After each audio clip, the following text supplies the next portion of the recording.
शिवसेनेच्या माजी आमदार सन्माननीय राजन तेली साहेब यांनी शिवसेनेत प्रवेश केला। आता जसं मनोगत आम्ही सगळ्यांनी व्यक्त केलं, त्यांच्या अनुभवाचा इतके वर्ष प्रशासनामध्ये असेल, राजकारणात असेल, आम्ही अनेक वर्ष त्यांना बघितलेलं आहे, त्यांच्यासोबत कामही केलेलं आहे। आज ते कुटुंबामध्ये परत आलेले आहेत, त्या बाबतीत मी त्यांचं मनापासून स्वागत करतो। इतक्या वर्षामध्ये आम्ही एकीकडे काम करत जरी असलो, ते वेगळीकडे काम करत जरी असले, त्या पक्षामध्ये काम करत असताना आमचे किती जरी संबंध ताणले, पण आम्ही त्याच पक्षाच्या निष्ठेपोटी आम्ही कामं केली। एक दुसऱ्याच्या विरोधात आम्ही लढलो देखील, पण त्या पक्षामध्ये प्रामाणिक राहिलो।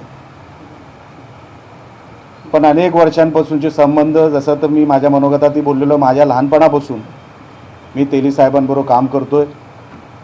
मी कोणी नसताना राजकारणामध्ये माझी एंट्री झाली नव्हती आणि राणे साहेबांनी तेली साहेबांना सांगितलं की निलेशला जिल्ह्यामध्ये सक्रिय करण्यासाठी तुम्ही त्याला सोबत ठेवा, आणि तिथून माझी सुरुवात झाली। एवढा मोठा अनुभव असलेला व्यक्ती आणि प्रशासनामध्ये त्यांची पकड मी बघितलेली आहे। त्यांनी आमदार म्हणून जे काम केलं विधान परिषदेमध्ये, ते मी जवळून बघितलेलं आहे। कोकणाबद्दल, सिंधुदुर्ग जिल्ह्याबद्दल प्रत्येक प्रश्न आणि प्रत्येक प्रश्नाचं फक्त माहिती असून उपयोग नसतो, तर त्याच्यावरती उपाय काय, हा त्यांच्याकडे उपाय पण तयार असतो। हा सगळा त्यांच्याकडे जो अनुभवाचा साठा आहे, नॉलेज आहे, ह्याचा निश्चित फायदा शिवसेनेला होणार आणि अनेक पक्षप्रवेश ह्यानंतर देखील शिवसेनेमध्ये आपल्याला होताना दिसतील। आजही जर तुम्ही बातम्या बघितल्या आणि मागच्या 10 महिन्याचं चित्र बघितलं, तर सर्वात जास्त पक्षप्रवेश कुठल्या पक्षात होत असतील महाराष्ट्रभर, फक्त मी जिल्ह्यातलं सांगत नाही आहे, महाराष्ट्रभर जर कुठल्या पक्षामध्ये सर्वात जास्त पक्षप्रवेश होत असतील तर ते आमच्या शिवसेनेत होत आहेत। लोकांना शिंदे साहेबांवर विश्वास आहे। त्यांच्या 2.5 वर्षाच्या मुख्यमंत्री पदाच्या कार्यकाळामध्ये त्यांनी जी कामं केली, तळागाळाची, लोकमान्य जी कामं, जी लोकांनी त्याचा फायदा घेतला, लोकांना मान्य झाली, लोकांना आवडली, आणि त्याचा फायदा आम्हाला ह्या सगळ्या पक्ष संघटनेत होतो। आम्ही सन्माननीय शिंदे साहेबांचं मनापासून आभार व्यक्त करतो की जिल्ह्यासाठी, विकासासाठी आम्ही जेव्हा त्यांच्याकडे जातो, सरळ हाताने शिंदे साहेबांनी नेहमी आपल्या जिल्ह्याला मदत केलेली आहे।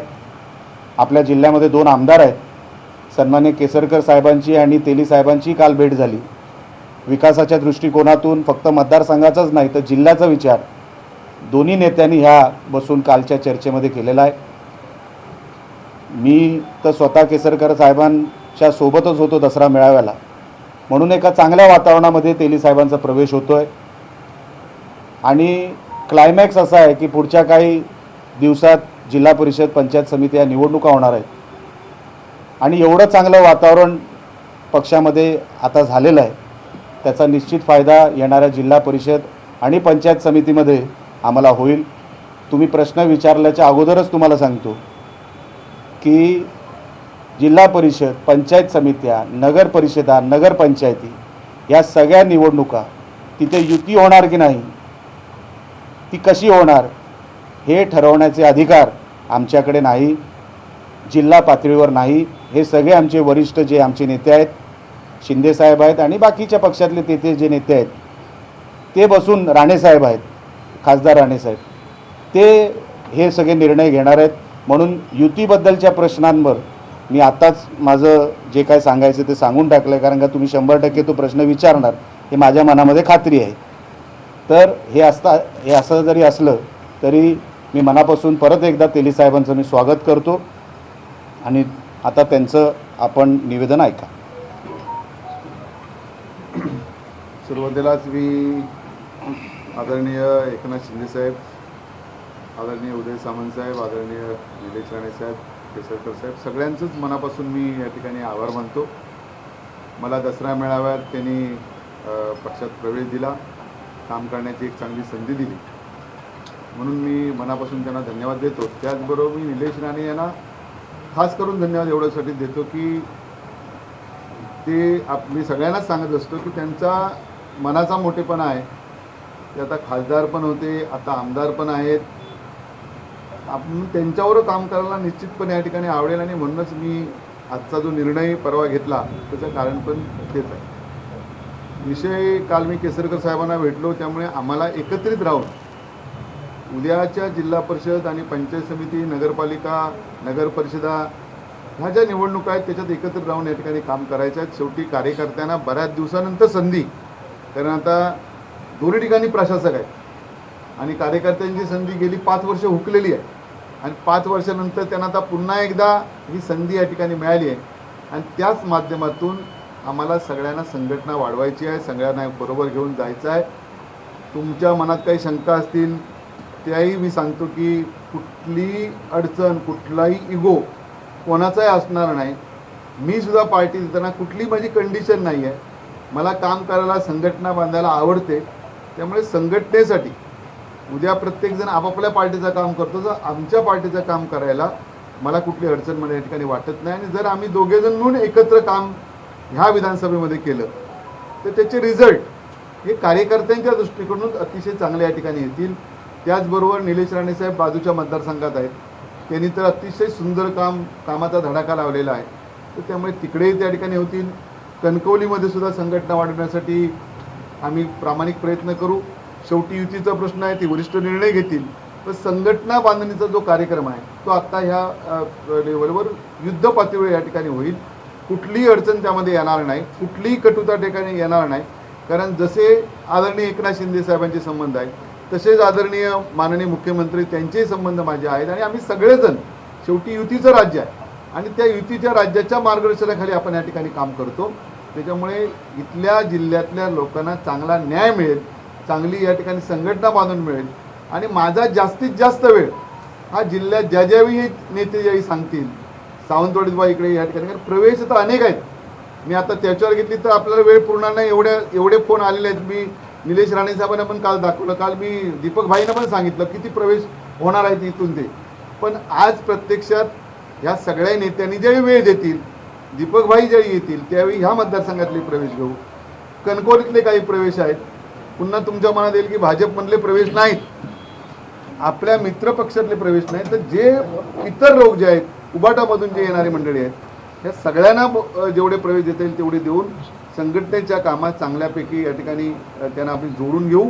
आणि कुठलाही आमचा आता उद्दिष्ट एकच आहे, पंचायत समिती, जिल्हा परिषद ह्या जोपर्यंत जिंकत नाही तोपर्यंत आम्ही स्वस्त बसणार नाही. हाच निर्धार नेते मंडळींनी केला आणि नेते मंडळींच्या वतीने आदरणीय शिंदे साहेबांना शब्द या ठिकाणी दिला आहे. शिंदे साहेब पण लवकरच आपल्या जिल्ह्यात या ठिकाणी येत आहेत आणि ज्यावेळी प्रवेश केला त्या प्रवेशाच्या पूर्वीसुद्धा शिंदे साहेबांची चर्चा होताना त्यांनीही सांगितलं की जिल्हा परिषद आणि नगरपालिका ह्या आपल्या या ठिकाणी असल्या पाहिजेत.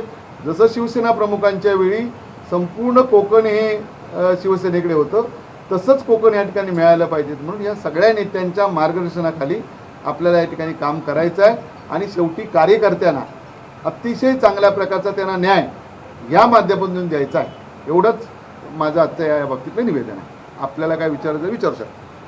ते म्हणतात की निर्धार आहे आमचा की सिंधुदुर्ग जिल्ह्यामध्ये जिल्हा परिषद पंचायत समितीवर भगवा फडकवायचा आहे का, हा निर्धार आहे का?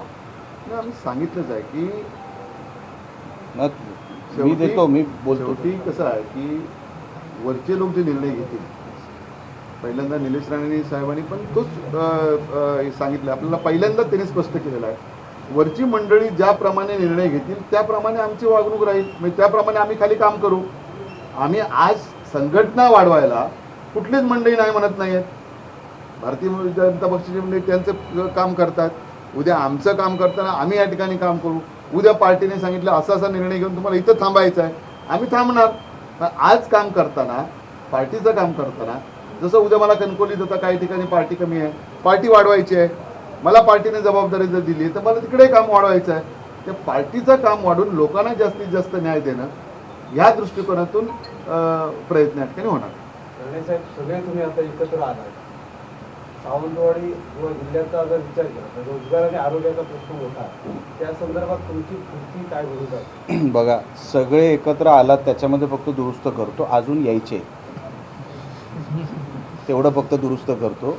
आपण जो विषय उपस्थित केला दुसरा, 100% आपण म्हणताय त्या मताशी मी सहमत आहे. केसरकर साहेब असतील, आम्ही सगळे मिळून, शासन आमचं आहे, सत्ता आमची आहे, त्याच्यावरती लवकरात लवकर तोडगा काढायचा आम्ही सगळे प्रयत्न करतोच आहे. सभागृहाच्या माध्यमातूनही करतो आहे, अधिकारी लेवलवर करतो आहे, प्रशासनाच्या माध्यमातून करतो आहे. लवकरात लवकर ह्याच्यावरती आपल्याला तोडगा निघालेला दिसेल. तुम्ही आत्ता म्हटलं की अजूनही यायचे आहेत, काही कोण मोठे नेते यायचे आहेत अजून शिवसेनेत? आता तुम्ही कोणाकोणाला मोठे समजता मला माहीत नाही, पण आमच्यासाठी सगळेच मोठे आहेत. साहेब असतील किंवा केसरकर साहेब असतील, हे दोन कट्टर विरोधक आहेत, त्या एकत्र आले आणि फक्त श्रेय तुम्हाला जाते त्या लोकांना एकत्र नाही नाही, हे परत दुरुस्त करतो तुम्हाला. कोणी कट्टर विरोधक पहिलं तर राजकारणात काय जीवनात पण नसतो, लक्षात घ्या. तुम्ही काही तयार करता, हां, ए आणि बी आणि झुंजवत ठेवता, तेच आहे तुमचं. ते प्रॉब्लेम असा नाही, पण तुमचं ते आहे, काम आहे ते. पण असं केसरकर साहेबांनी इतके वर्ष मी त्यांना जे काय जवळून बघतो, त्यांनी कधी पातळी सोडून कोणावर टीका केलेली नाही. तेली साहेबांनी कुठली घसरून टीका केलेली नाही. राजकारण वेगवेगळ्या पक्षांमध्ये असल्यानंतर आयडिओलॉजिकल डिफरन्स असतो, स्टेटमेंट एक दुसऱ्याच्या विरोधात आपण राजकीय लेवलवर करत असतो, पण कधी त्यांच्या मनामध्ये एक दुसऱ्याबद्दल वैमनस्य मी नाही ऐकलं. आणि म्हणून असं काय विरोधकच होते ते असं मानण्याचं काही कारण नाही. काल पण जेव्हा दोघं भेटले, अतिशय चांगल्या वातावरणामध्ये 1 तासभर चर्चा झाली त्यांची. मी तर नव्हतो त्या चर्चेमध्ये, तासभर चर्चा झाली. जेव्हा मी केसरकर साहेबांशी बोललो, ते एवढे समाधानी आहेत या विषयाबद्दल की खरोखरच चांगली लोकं आपल्या पक्षामध्ये आल्यावर पक्षाचा फायदा होतो. हे त्यांना सांगायचं कारण नाही, ते आमचे मार्गदर्शक आहेत, एवढे वर्षाचा त्यांना राजकारणाचा अनुभव आहे. म्हणून असं काय नाही, विरोधक वगैरे कसं काही नाही. ह्या दोघांचे संबंध मी इतके वर्ष जे काय बघितलेत तुटू दिले नाहीत आणि इथून पुढे अजून घट्ट झालेले दिसतील तुम्हाला. तेली साहेब, की मगाशी त्यांनी भाषणात म्हटलंय की सावंतवाडचे रस्ते तर सुंदर आहेत, फक्त एका दुसरा खड्डा पडला आहे. सावंतवाडचा विकास तर आम्ही उदाहरण देतोय की कुडाळ, मालवणमध्ये, कणकोलीमध्ये. तुम्ही इथे गेली 15-20 वर्ष काम पाहताय, खरंच केसरकरांचं चांगलं काम आहे? नाही बघा, तुम्ही हे बघा कसं आहे. आता प्रश्न तुम्ही विचारला, 100% प्रयत्न आता या ठिकाणी झालेले आहेत, लक्षात घ्या. म्हणजे युतीच्या माध्यमातून झालेले आहेत, सगळ्या ठिकाणी काम सुरू झालेलं आहे. आता पाऊस जास्त आहे त्याच्यामुळे काही झाले, काही ठिकाणी आता कामं सुरू झालेली नाहीत, अशा अनेक अडचणी आहेत. आता राजकीय उत्तर ह्याच्यात नाही आहे. आता सामुदायिक आम्ही सगळे आहोत, जे तुम्हाला शोधायचं तसं काही मिळणार नाही, लक्षात ते चांगलंच आहे.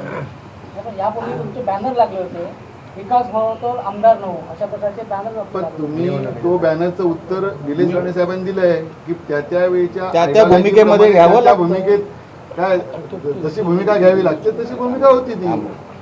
साहेब, सिंधुदुर्ग जिल्ह्यातील 2 मतदारसंघ आज शिवसेनेच्या ताब्यात आहेत. कुडाळ मालवण मतदारसंघ, सावंतवाडी घोडामार वेगळा मतदारसंघ. म्हणजे सिंधुदुर्ग जिल्ह्यात 60% ताकद, 70% ताकद आज शिवसेनेची आहे. उद्या जिल्हा परिषदेचा अध्यक्ष बसवण्यासाठी आपण आग्रही असणार का? बघा गावडे साहेब, मी तुम्हाला आज प्रामाणिकपणे सांगतो की हा विषयच आपला नाही. आमचा विषय फक्त पक्ष वाढवण्याचा आहे. आम्हाला आदेश काय मिळाला आहे की पक्ष वाढवा. त्या मतदारसंघाचं वातावरण काय, आमचा उमेदवार किती उजवा आहे, हे ठरवणारे अधिकार हे सगळे आम्ही वरिष्ठांना दिलेले आहेत. म्हणून अध्यक्ष कुठल्या पक्षाचा, सदस्य किती तुम्हाला उमेदवारी मिळणार, हा विषय जिल्ह्यात होणारच नाही. म्हणून हा प्रश्न इकडे उद्भवतच नाही. ह्या पत्रकार परिषदेमध्ये कोण अध्यक्ष वगैरे होणार ते आता आमचे नेते ठरवणार आहेत. इकडचं काही तो निर्णयच नाही. नारायण राणे साहेबांचे राईट हँड राहिलेले राजन किर्यास तुमच्या सोबत आहेत, माझ्या लेफ्टमध्ये आहेत. तुमची आगामी कशी असेल, भविष्य कसं असेल? माझं भविष्य म्हणजे पक्षाचं. मी सांगू अरे आता नको, तुम्ही नका सांगू. मला एक सांगा, आता ते भविष्य उद्या काय होईल तुम्हाला तरी माहिती आहे का? बघा माझं प्रामाणिक, मी शिंदे साहेबांना आणि शिंदे साहेबांनी माझ्यावर जो विश्वास ठेवला, मी शिंदे साहेबांना शब्द दिला आहे की साहेब शिवसेना तुम्हाला जी अभिप्रेत आहे तशी शिवसेना मी सिंधुदुर्गात जिल्ह्यात वाढून दाखवीन. जिथे जिथे म्हणजे रत्नागिरीत माझी गरज असेल तर रत्नागिरीत, रायगडात गरज असेल रायगडात, ठाण्यात असेल ठाण्यात, मुंबई असेल मुंबई.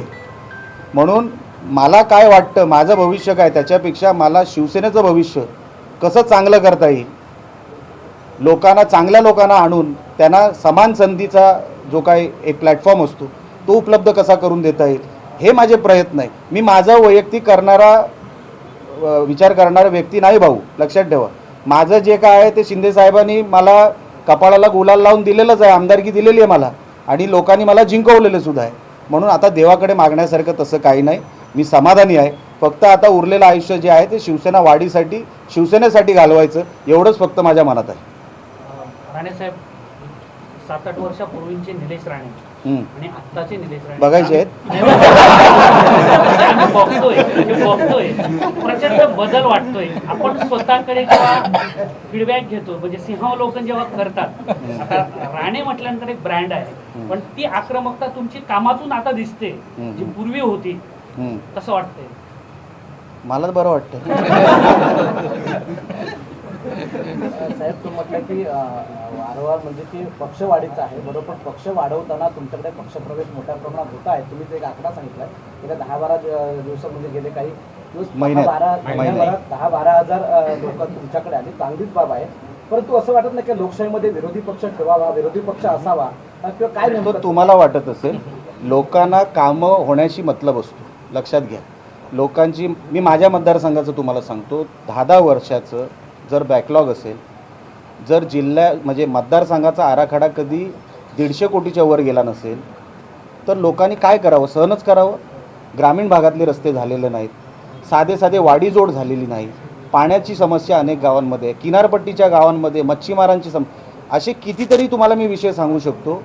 आता लोकांनी तिथेच राहून काय करायचं? 10 वर्ष संधी दिली, 10 वर्षात जर त्यांना उत्तरच भेटलं नाही, दोन्ही मतदारसंघामध्ये आजूबाजूचा विकास होतोय, धबधबे होत आहेत, पडत आहेत, इकडे थेंब पण पडत नाही, पण लोक निर्णय घेतात की आता काम कुठे होईल तर इकडे होईल, म्हणून लोक प्रवेश करतात. ते काय लक्षात घ्या, शिंदे साहेबांचं काम, शिंदे साहेबांनी जे 2.5 वर्षामध्ये काम केलं लोकांना आवडलं. सामान्य लोक आता बोलायला लागली हो, त्याचा फायदा आम्हाला पक्षाला होतो. म्हणून लोकांना काय वाटतं ते महत्त्वाचं, आणि लोकांना वाटतं की इथे आपल्याला आधार मिळेल, आपली कामं होतील, आणि म्हणून लोक मोठ्या प्रमाणात येत आहेत. शिवसेनेच्या नेत्या मध्यंतरी महिला योगेश कदम गृह राज्यमंत्री आले, तर महिलांनी अशी मागणी केली की दीपक केसरकरांना सामावून घ्यावं मंत्रिपद. त्या संदर्भात तुमचं मत? आमची सगळ्यांचीच आहे ती. आम्ही तर सांगतो की केसरकर साहेब आमचे ज्येष्ठ मार्गदर्शकच आहेत, आणि योग्य ती संधी जेव्हा शिंदे साहेब आणि वरिष्ठ नेत्यांना त्यांना वाटेल तेव्हा ते घेतीलच त्यांच्याबद्दल निर्णय. विधिमंडळामध्ये आमच्या जिल्ह्यातला महावितरणचा किंवा आरोग्याचा प्रश्न तुम्ही पोटतिडकीने मांडला, त्या संदर्भात आता शासनाकडनं पुढे काय पाठपुरावा सुरू आहे? कारण दोन्ही प्रश्न प्लस रस्त्याचे असतील सगळेच मांडले, रस्त्यासाठी निधी मंजूर झाला. तुम्ही आरोग्य आणि MSCB बद्दल विचारलं. आता जवळपास चीफ म्हणजे सचिव पॉवर डिपार्टमेंटचे स्वतः बोर्डीकर मॅडम, कारण का हे खातं सन्माननीय मुख्यमंत्र्यांकडे आहे, राज्यमंत्री सौ बोर्डीकर मॅडम आहेत, त्यांनी सचिवांबरोबर आणि सगळ्या डेलिगेशन अधिकाऱ्यांच्या डेलिगेशनबरोबर आमची मीटिंग घेतली. त्या मीटिंगमध्ये योगेश कदम होते, केसरकर साहेब होते, आम्ही 2-5 आमदार अजून होतो.